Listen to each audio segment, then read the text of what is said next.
I feel like it's just a continuous team effort. Like, I think that's what marriage is. Like, honestly, you kind of mentioned the big D word, divorce, not, you know. I can just hear the debt racking up. Ding, ding, ding. I just want my son to be with someone who deserves him. Am I the a-hole? I have some questions. Hey guys, I'm your storyteller for today, B. And I'll be judging today's story. I'm Sandra. Ooh, and we are here to bring you along a set of stories. You guys have been asking for more and more stories, and we hear you loud and clear. So join us as we take a look at love.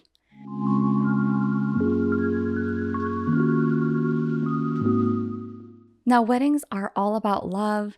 Usually they're heartwarming, but sometimes they can end up being a little bit heartbreaking. Oh.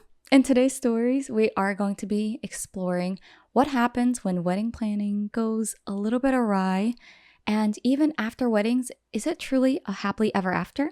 Let's get into it. I'm excited for today's stories. All right, so first story is from the subreddit, Am I the A-hole? Am I the a-hole for suggesting my son call off his wedding? My son, Peter, 31-year-old male, is getting married to Ellie, 29-year-old female, in less than 3 months. I've never been very close to Ellie, even though they've been together for nearly 7 years.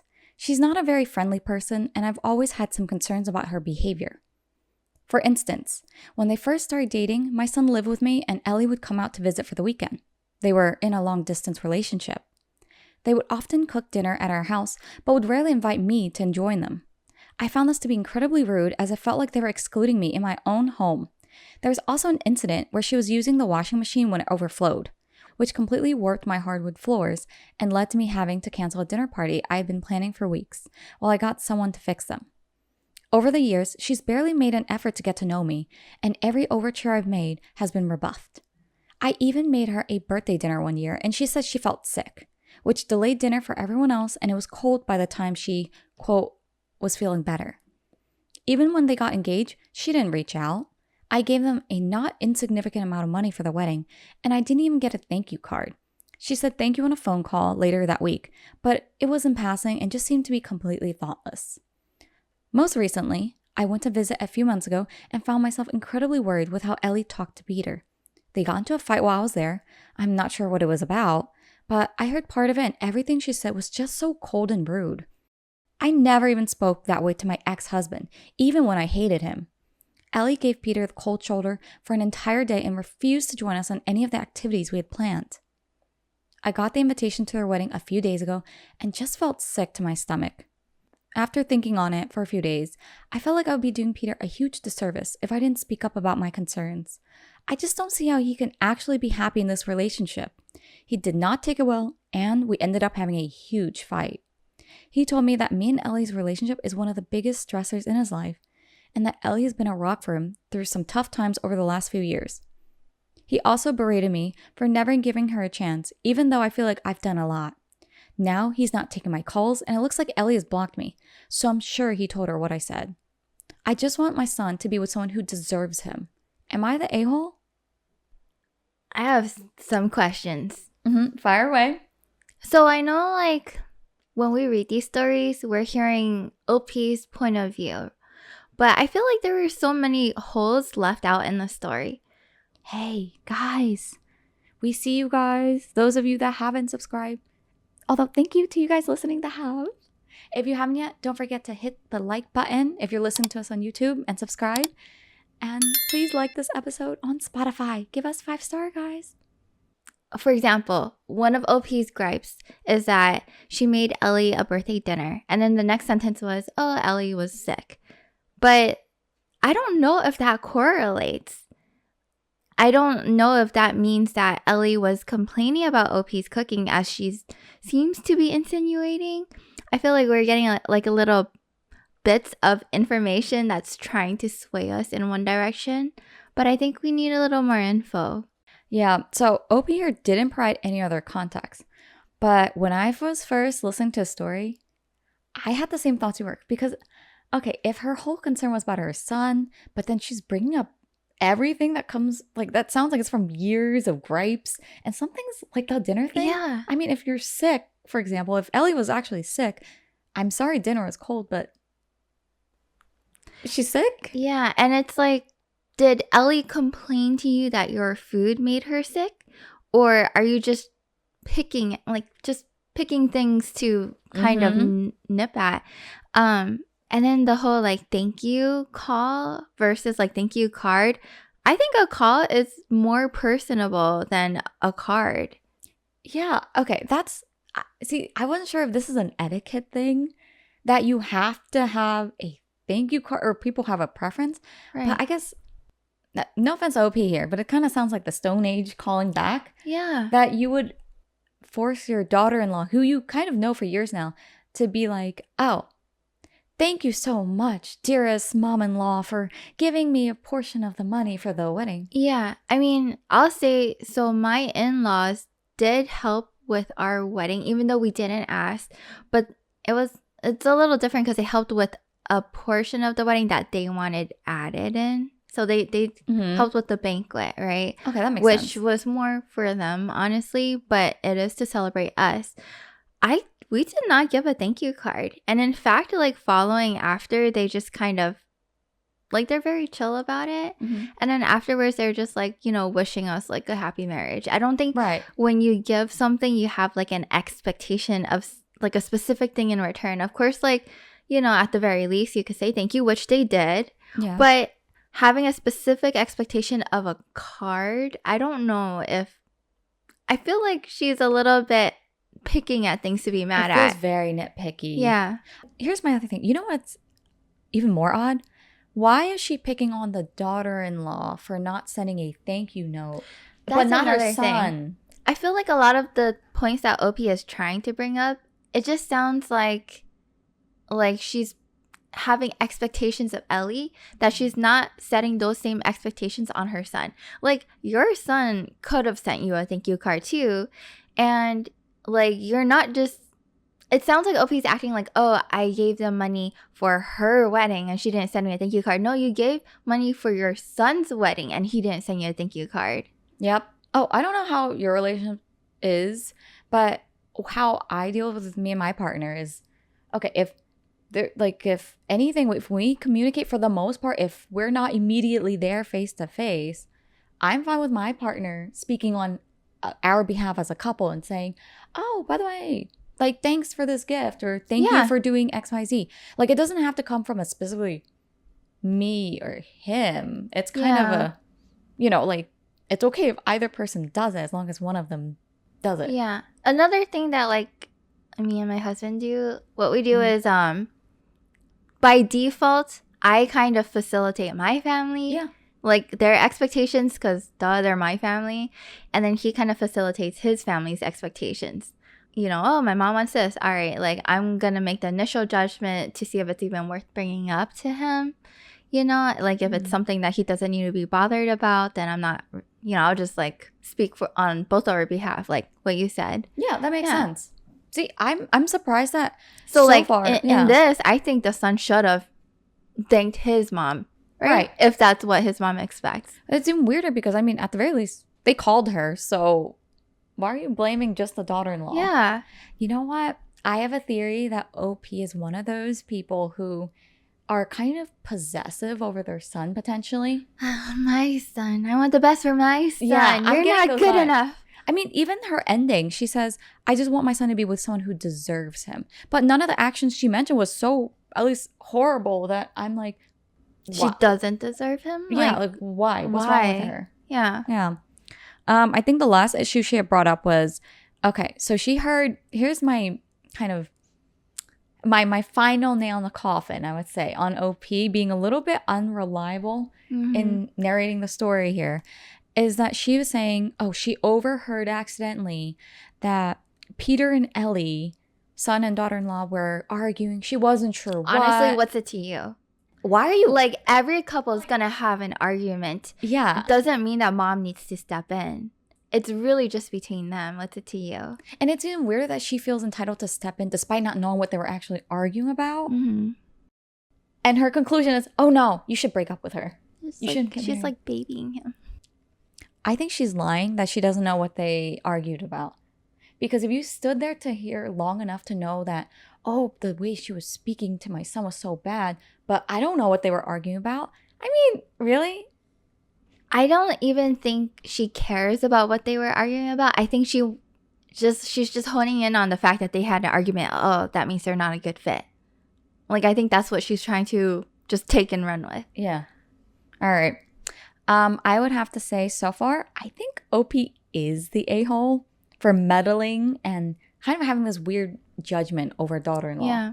I think like usually I try to side with OP because they're the ones like pouring out their frustration and their like heartache and stuff.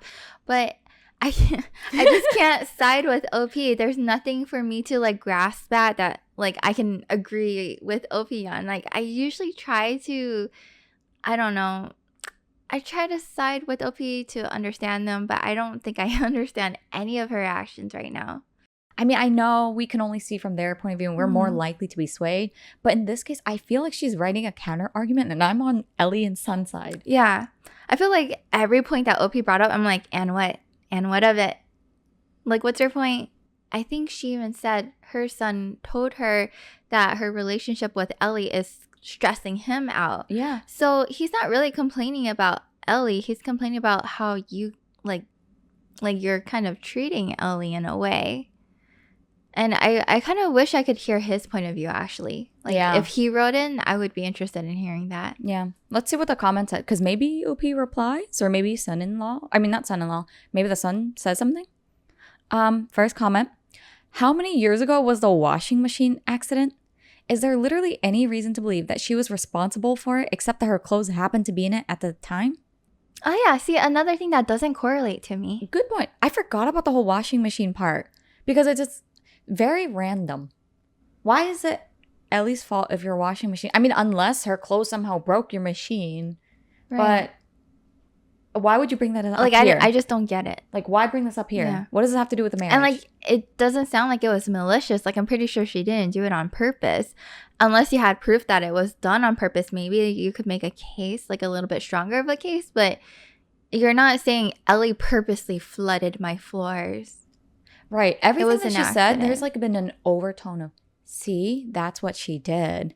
But I'm like, the actual action is like, I'm sorry that happened to your washing machine, but like you said, so what? So what? It was an accident, you know? It could have happened to any member in the house.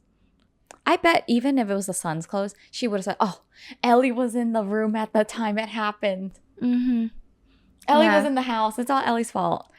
Same comment. The fact that you'd remember something like that from years ago and count against her, along with counting her feeling sick against her, feels like you've been looking for reasons to dislike her. It makes me not trust you as a narrator and suspect that you're the a-hole. Mm-hmm.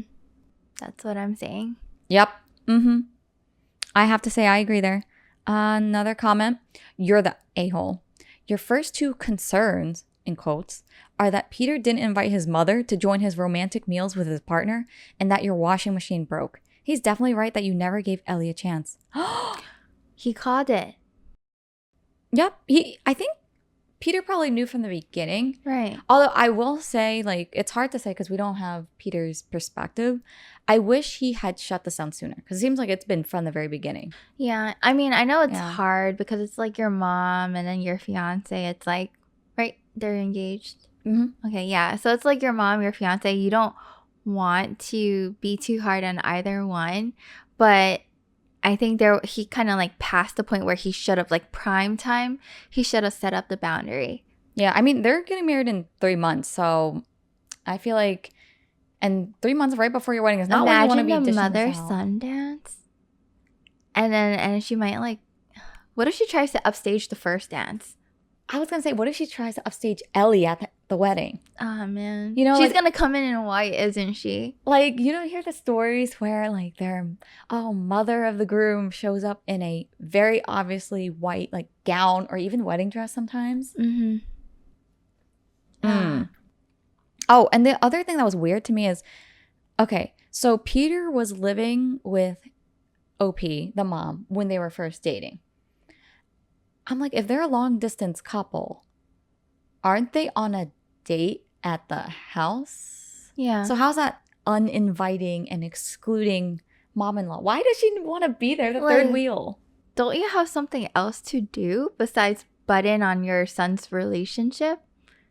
She has no life. Her son is Yeah. her life. It sounds like it. Like, I hate to say it, but it sounds like a no-life mother-in-law. No. Another comment that mentions a thank you card. They say, who gives a thank you card for money for a wedding months before the wedding? Oh, you're right. It's not even like after the wedding. Because Like, usually you do thank you cards after. Right. Like, it's a wedding gift, and I agree. She did thank her and shouldn't be expected to send a card, too. Wait, so she's griping about this 3 months before the wedding. This is her gripe. How dare you not send me a thank you card for my wedding gift to you for a wedding that has yet to happen? I feel like that is not protocol. Like, I don't even think that's etiquette. I think she just wants to find reasons to stop the wedding. And she wants the internet's validation of, hey, I'm right. Tell me I'm right so I can show this, or maybe potentially tell Peter and say, see, the people are saying you shouldn't get married to Ellie. I feel like it's backfiring on her. Yep. I'm glad. Okay. Also, side note, I just noticed your nails. I like them. Oh, thank you. They're so nice and shiny. They're kind of messy though, so don't zoom in your screens, guys. I love the red nails. Red for drama. No, I'm kidding. It wasn't red for drama on purpose. I just like red nails. All right, so that was our first story, and as you guys probably have guessed by now, the internet. She's the a-hole. Yep, absolutely. The verdict, bright red.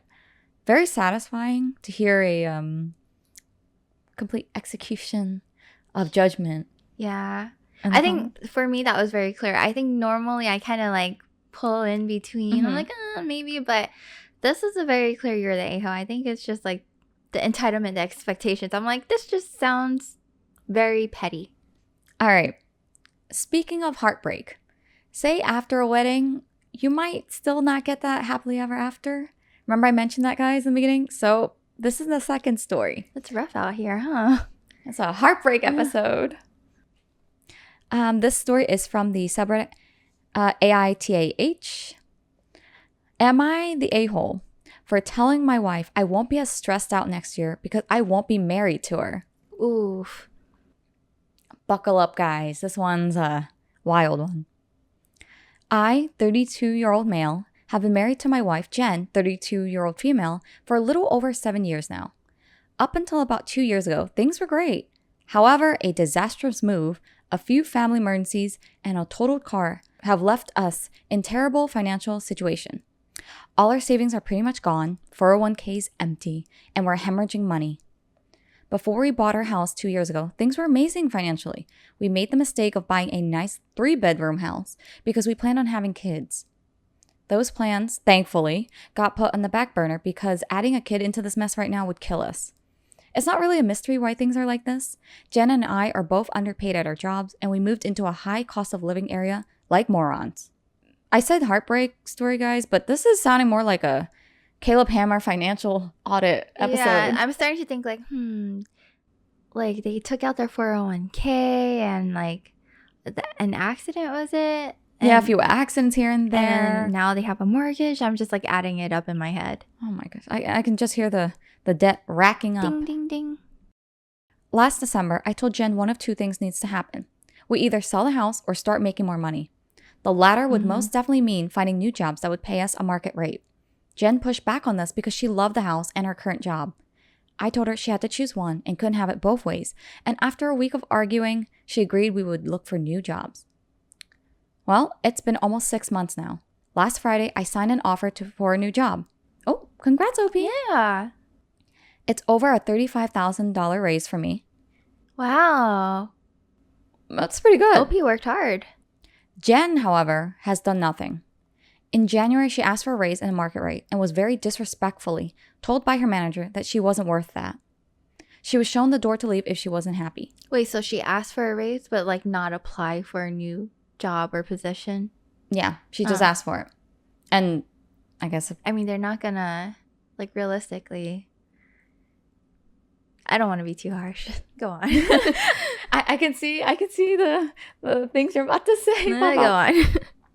She was shown the door to leave if she wasn't happy.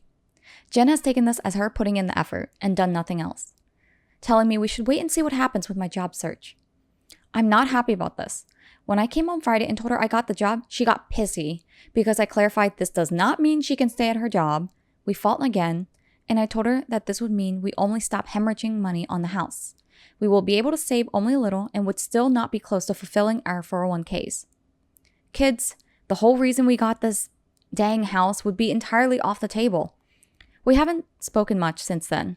Yesterday, her parents visited for dinner. Despite my best efforts to keep them out of it, Jen announced my new job to her parents by saying maybe I'll stop, quote, complaining about money once I start. I don't know why I said it. Not the move. I sense the train wreck coming. I don't know why I said it, but I replied with, oh, don't worry, Jen. I won't have to worry about money a year from now because we'll be divorced by then. In front of the parents? In front of the parents. Oh, no. Things got quiet real quick after, and I excused myself. Her parents left shortly after, and she slept on the couch to avoid talking to me. I have not spoken to Jen or her parents since last night. Things are very cold between us right now, and I genuinely wonder if I did something last night that probably ruined my marriage. Probably. Oh, probably. I don't want to be too mean, but you can't just go up to your manager and just like, I want more money, and then expect them to just give you more money without like making a good case for yourself, right? I love how you jumped to that point first. It's like the whole divorce next year, and you're like, but that raise though. Yeah, well, okay, because I'm like thinking, I'm like, okay, like the deal was make more money or sell leave, or sell the house, right? Mm-hmm. And if OP is like holding up his part of the making more money agreement, and she also agreed to it, she's not, she should have tried harder. I think like nowadays you just have to like go ham on job applications. Yeah. And I agree, like mathematical wise, you either make more or you spend less, right? Right. And so OP's making more, but she's not doing that part. So I'm kind of mad on OP's behalf because of that, because like he put in the effort. I think it's become two separate issues in the story, right? One, the whole wife-husband dynamic with the money. I definitely agree. You guys both agree to it, but if one person's just trying so hard and it's been 6 months, took him 6 months to get this new like job, and he raised it by $35,000, that's a lot. Good for you, OP.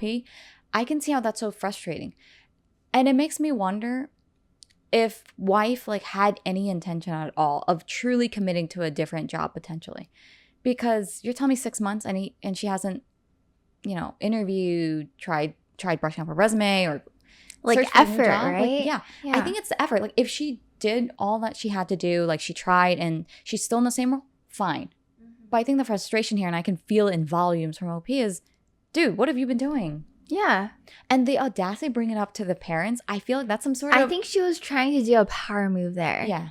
Like, oh, he's been complaining, so maybe he'll get off my case, right, mom and dad? Yeah, like getting someone on your side and be like, yeah, maybe like let me crack a joke here, but I don't know. I don't know if it was okay for OP to say, oh, we'll be divorced by then in front of her parents.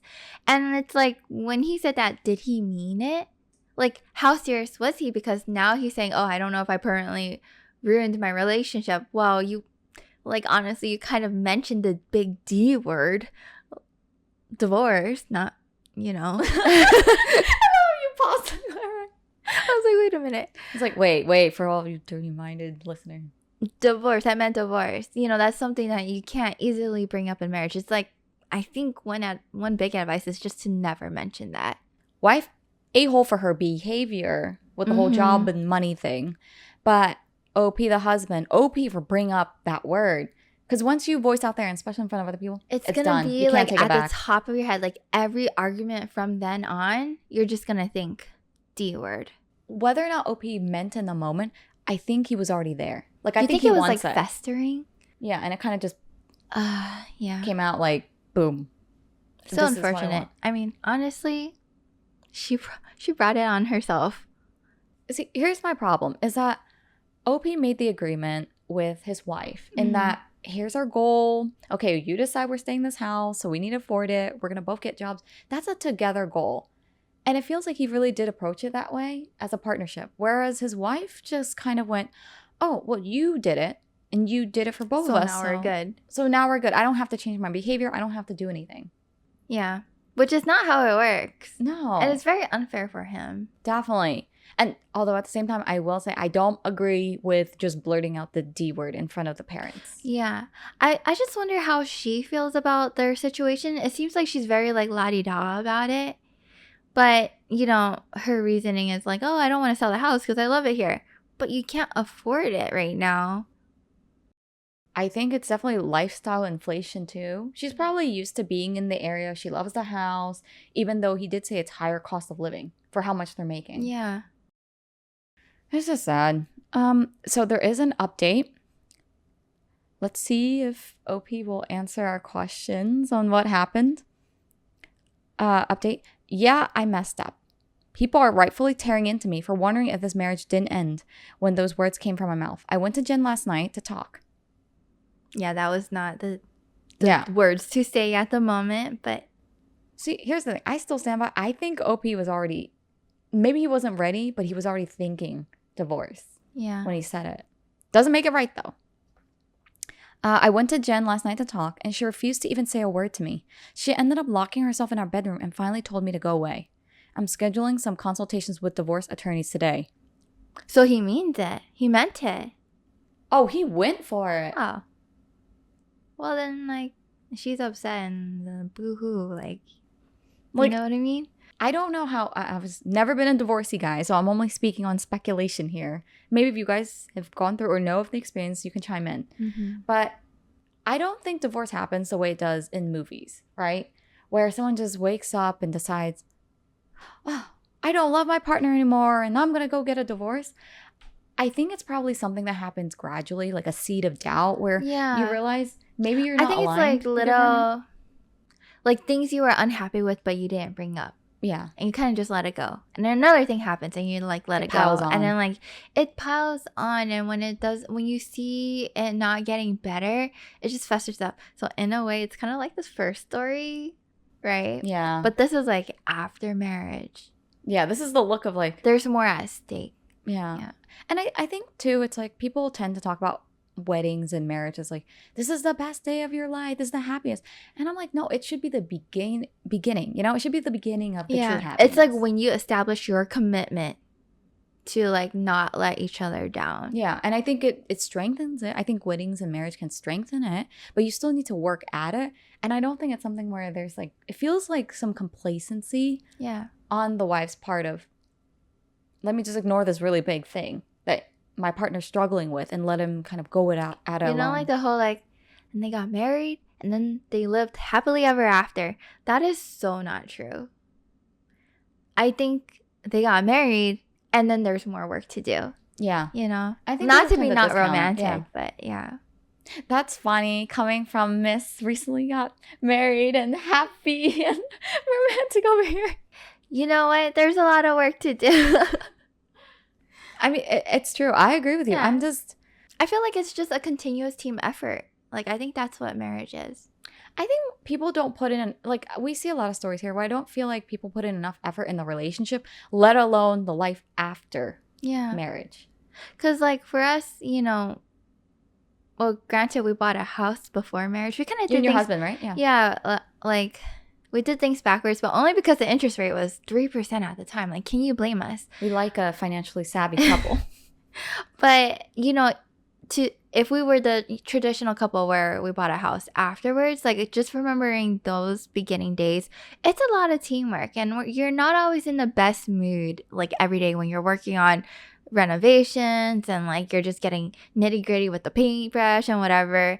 It's like it's not pretty after marriage all the time, but your commitment to each other to make it better every day, I think like that's what's important. But what? Oh, that's so cute. Not to be sappy. That's so cute. See, okay, guys. Sandra's husband also listens to our podcast. So after we record this, I'm going to go and be like, do you know what she said? That's so Edit cute. this out. No, keep it in. Note to her future self. You better keep this in the edit. You can take it out. All right. The rest of the update. Some people are asking about car accidents and the family emergencies, mostly blaming me for them. The car was neither of our faults. An uninsured driver hit my wife's fully paid off car. Insurance gave us peanuts. The family emergencies were a handful of things that were just unluckily close to each other.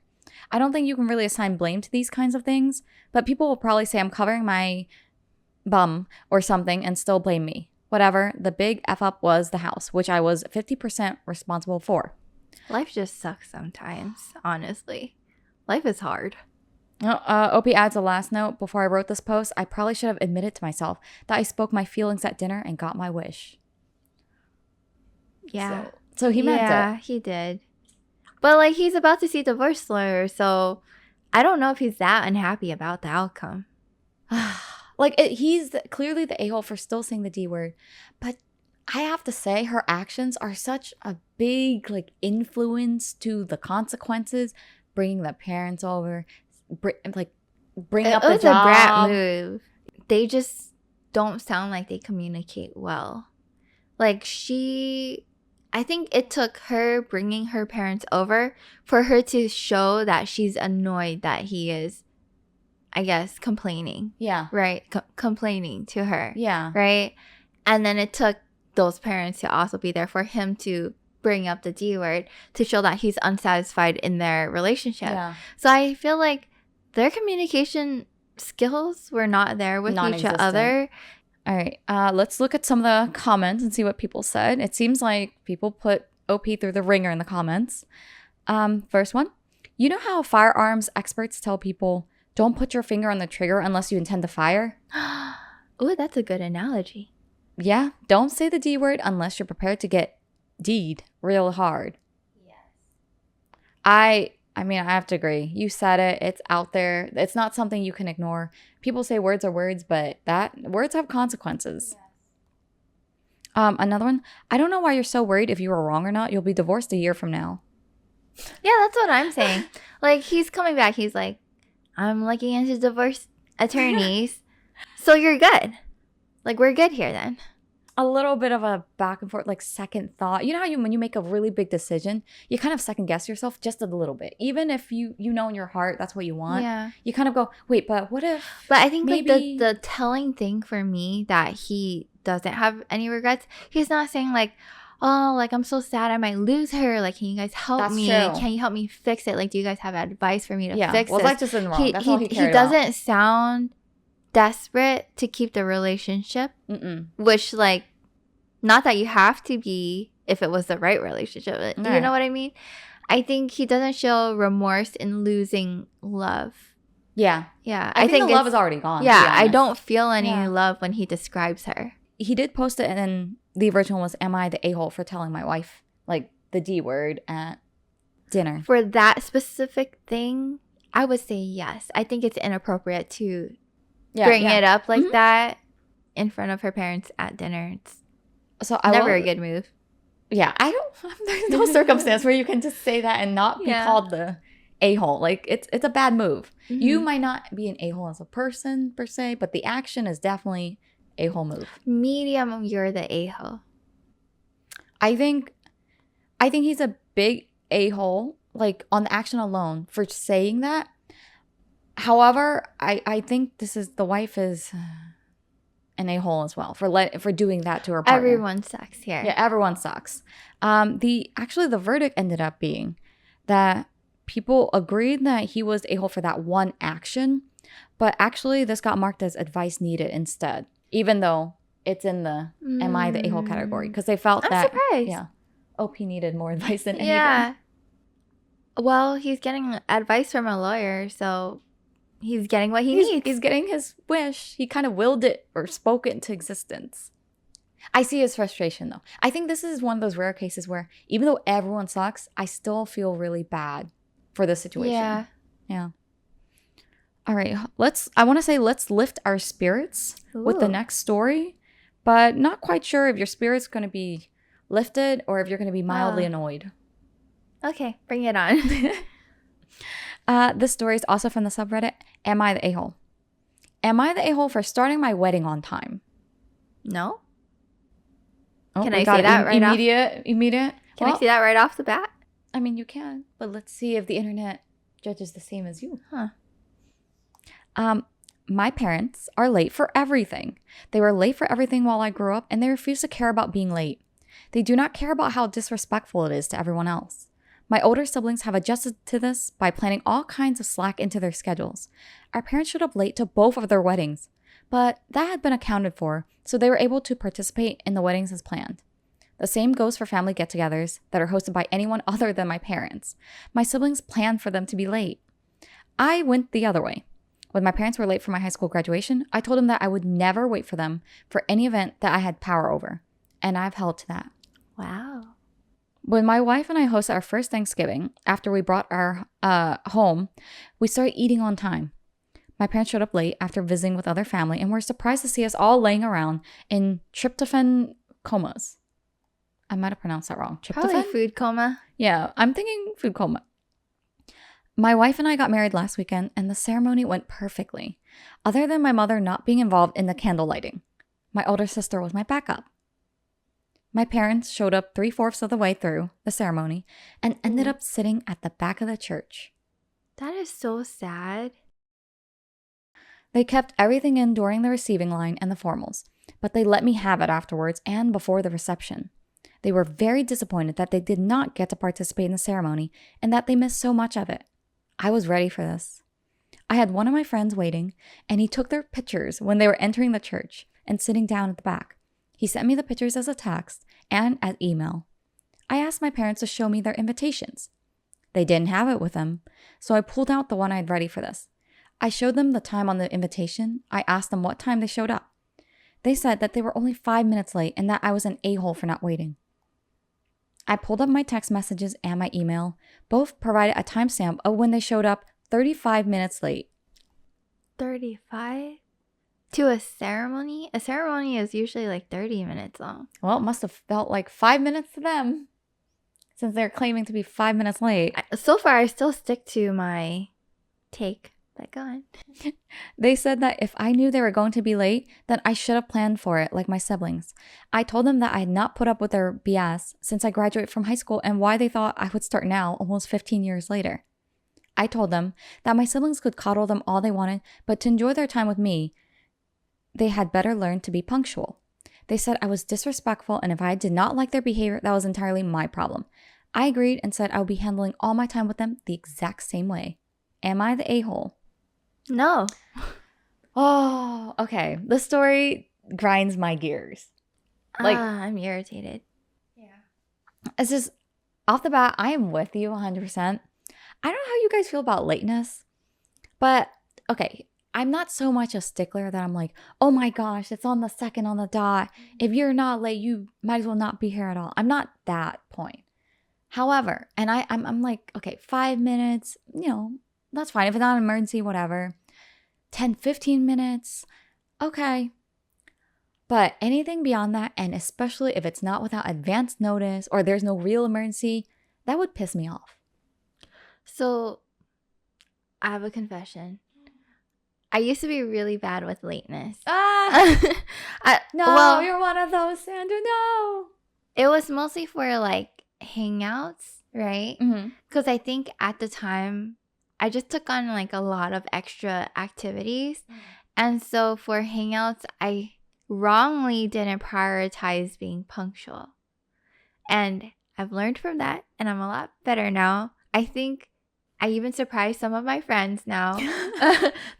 Like when they arrive after me and they're like, I thought you were going to be late. I'm like, no, I'm better now. I'm sorry to all my friends who had to put up with my lateness in the past. But I think most of them will say that I am a lot better now. I'm usually a little bit earlier now.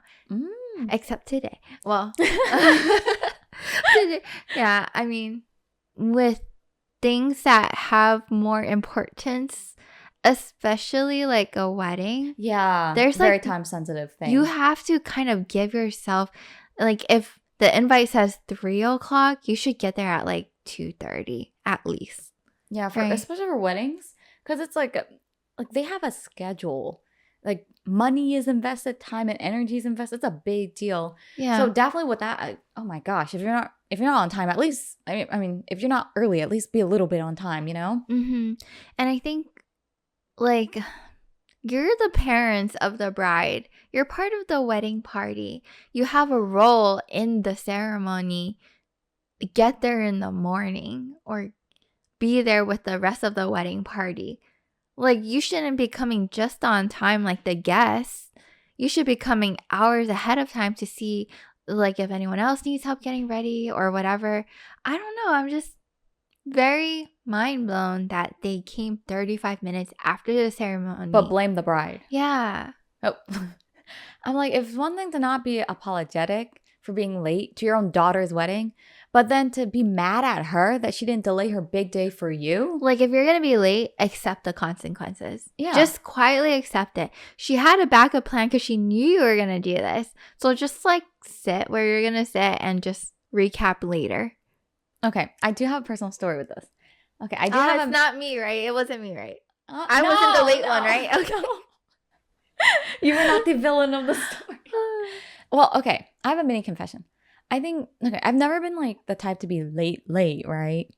But I will say, like, I was pretty loosey-goosey back in the old days with timing in terms of, oh, like 3 o'clock. Okay, 3:05, 3:10.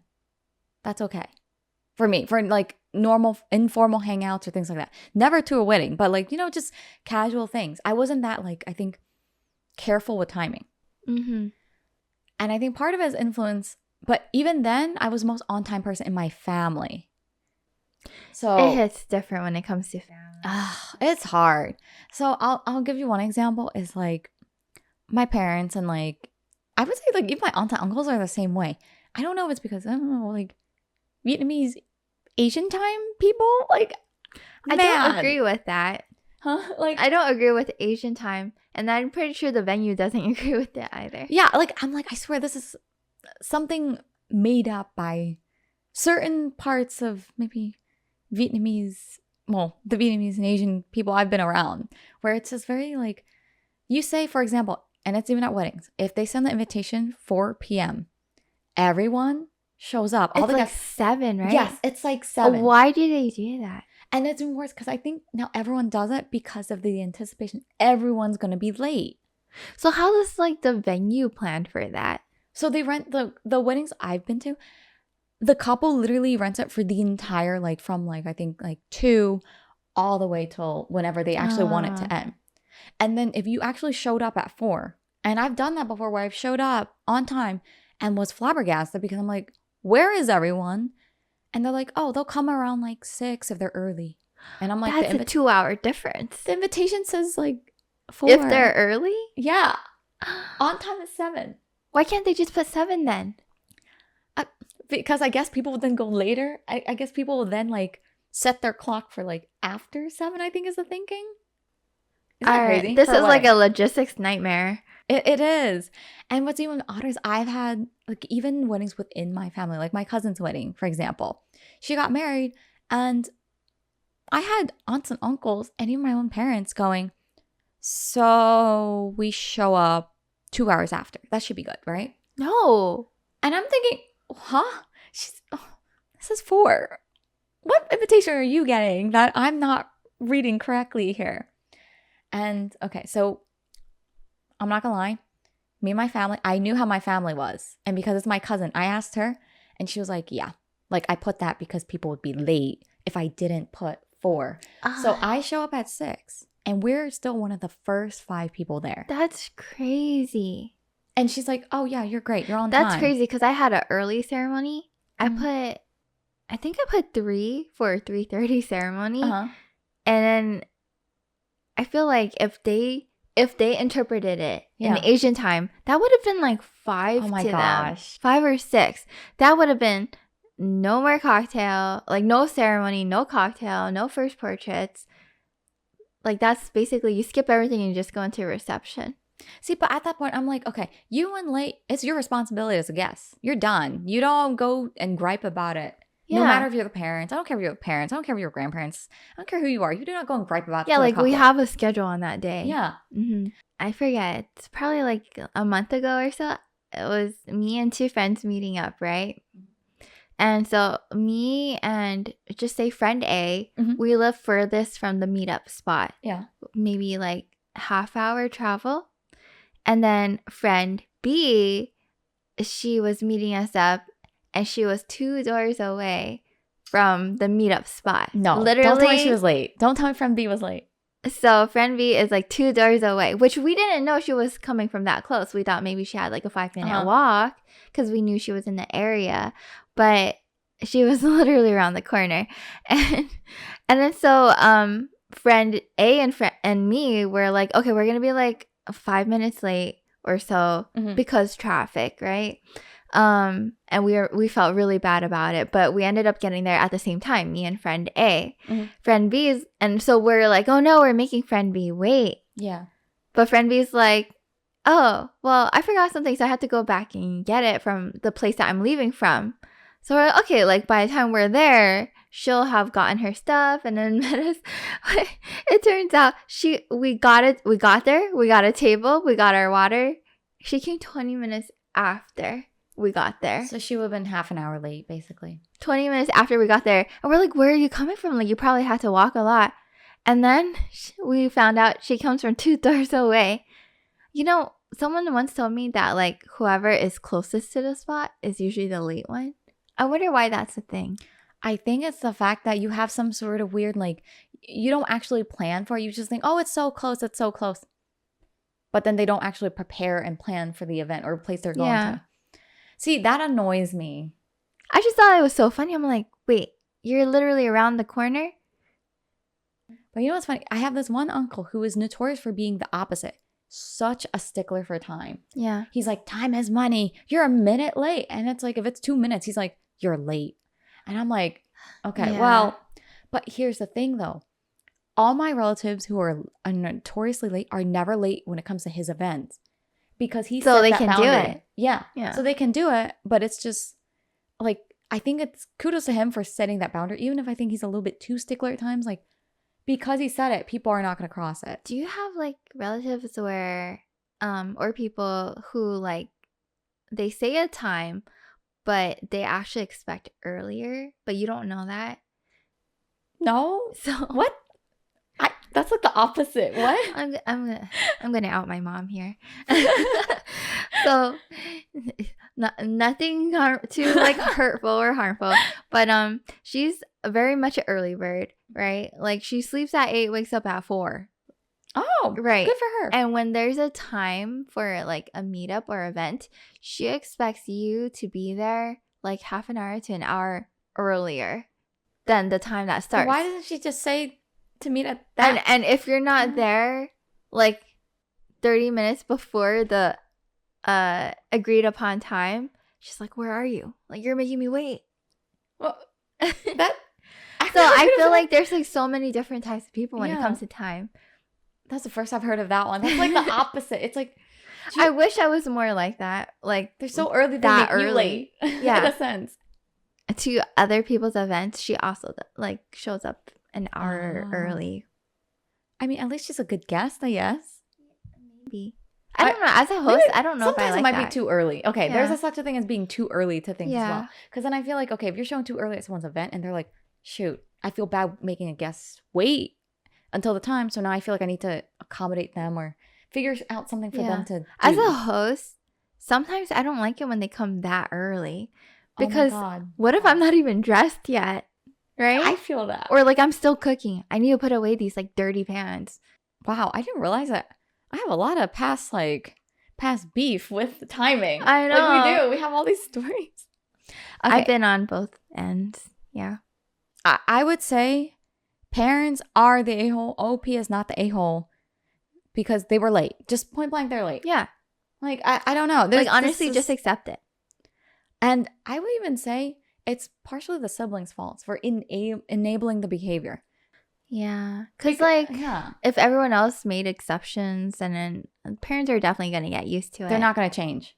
I'd be embarrassed, to be honest. Yeah. If I'm so late to and I'll say it, irresponsible, to the point where my own daughter has to put a backup for her own parents for the wedding. That's really sad. That is really sad. Let's look at the comments here. First comment. Hard, not the a-hole.